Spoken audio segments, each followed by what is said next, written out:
that was my space for risk. In terms of why it was risky in and of itself, I had to be willing. I'm the type of person that doesn't do vulnerability. Like my whole life I've said I don't do vulnerable.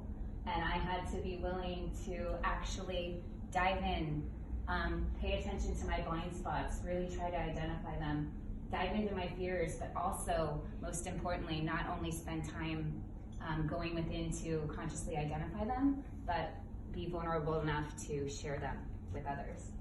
In terms of what's next, I'm working with a company called Intention Inspired to release this series to the public this summer. I've also written the Acacia Records, Crown Jewels, which will go ideally hand in hand with the publication of this series. But most importantly, through going through this process, I have really sort of grown in and of myself. I believe in myself on a deeper level, and I'm able to show up and share that not only with all of you, but in whatever context I find myself in, both business, personally, and otherwise.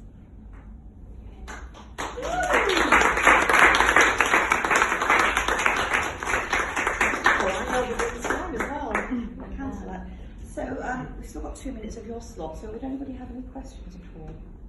Which day did you find most challenging out of the 30 days? And what was it about? Oh, man. It's not necessarily the day, so I wrote it in terms of weeks.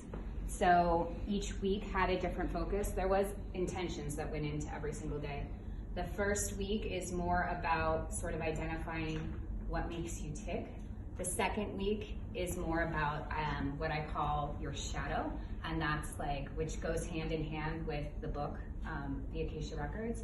And that week was all about what you're not conscious of, but is really sort of running in the background and consciously identifying it.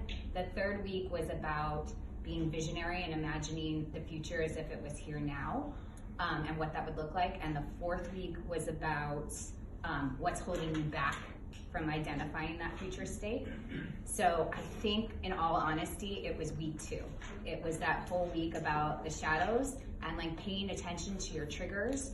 And when you pay attention to them, you're like, oh my God, I'm so affected by this, but why am I so affected by this? You know, so it's like something pisses you off or something really makes you sad, but you don't just, like, I had to spend time being with that emotion to identify why, like what was the underlying reason why, and how can I shift it and bring it to light and get to a place where I can learn and grow from it. And it's easier to talk about, right? But it's not so easy to actually do. So that. Thank you very much. We have to move on now. Yes.